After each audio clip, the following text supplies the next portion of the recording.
Nous avons normalement, s'il est arrivé, M. Karl Van Tren, qui est le président du motoclub des Niglo. Le Niglo, c'est le motoclub des gens du voyage.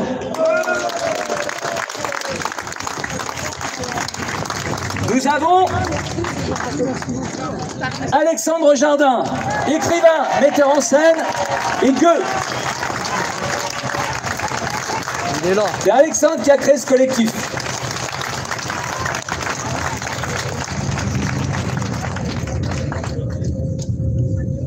Alors j'en suis, voilà. Nous avons Aurélien Salé, qui travaille avec Alexandre et qui s'occupe de toute l'organisation et la logistique et le site des gueux. Donc on remercie aussi les gens de l'ombre qui travaillent, parce que c'est grâce à eux que tout ça se passe. Nous avons monsieur Christophe Ehoche Duval, haut fonctionnaire et écrivain.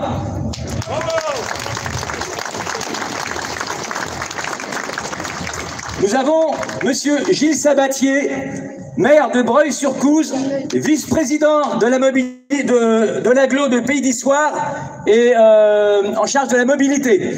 Et je tiens à souligner que monsieur Sabatier a fait 460 km de voiture pour venir nous rejoindre. Ouais, comme ça, il n'y a pas de problème. Parce que c'est très important d'écouter les élus de terrain et par leur voix d'écouter la souffrance de la population. Paris n'est pas la France. Paris a des transports en commun avec des accès extrêmement faciles. Il y a des gens en région qui n'ont pas accès aux transports en commun et pour eux les ZFE vont être dramatiques. Pour nous aussi d'ailleurs. Voilà, je crois que j'ai fait le tour et que je n'ai oublié personne. Alors je vais d'abord donner la parole à Alexandre. Il était dit Ramon. On va essayer de ne pas faire de l'arsène. Voilà.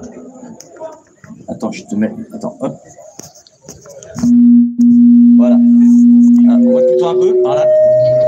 Ouais, rock'n'roll, la CDC. Est-ce que ça marche? Ouais, ça roule. Tout d'abord, je voudrais qu'on fasse une... J'ai plus de voix, pardon, je suis malade. Tout d'abord, je voudrais qu'on fasse une ovation incroyable aux motards. Parce que ces gens ont décidé de se battre pour nous tous. Donc, bravo! Bravo! Mettez des Bravo! ça, mon ami. Ils se rassemblent dans toute la France.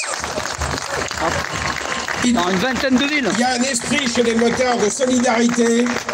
Ils sont solidaires d'un peuple qui est en train d'être viré des villes. Donc, ces applaudissements, ils vont pour les motards qui sont là et pour les motards qui, dans toute la France, sont en train de se rassembler. Dans 15 villes. Et on les remercie parce qu'en France, on a l'habitude de se battre pour son précaré. Et tout à coup, ils se sont mis au service des autres.